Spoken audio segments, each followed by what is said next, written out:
Mass action సినిమాలకు care of address Nandamuri Balakrishna. ఇతర హీరోల సినిమాల్లో లేని యాక్షన్ సీన్స్ బాలయ్య సినిమాల్లో ఉంటాయి. ఆయన చిత్రాల కోసమే ప్రత్యేకంగా ఆడియన్స్ ఊహించని యాక్షన్ సీన్స్ క్రియేట్ చేస్తుంటారు దర్శక నిర్మాతలు.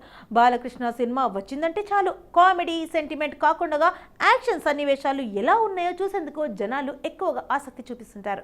ఇక అభిమానులు కోరుకున్నట్లుగానే బాలయ్యను మరింత యాక్షన్ హీరోగా చూపించేందుకు దర్శకులు ప్లాన్ చేసుకుంటుంటారు. ఫైట్స్ యాక్షన్ లేకుండా బాలయ్య సినిమాలను ఊహించుకోవడం సాధ్యమేనా? కానీ నిజమే, ఒక ఫైట్ సీన్ కూడా లేకుండా బాలయ్య సినిమా తీశారు. అది కూడా బాక్స్ ఆఫీస్ వద్ద సూపర్ హిట్ అయింది. ఇంతకీ అది ఏ సినిమానో తెలుసా?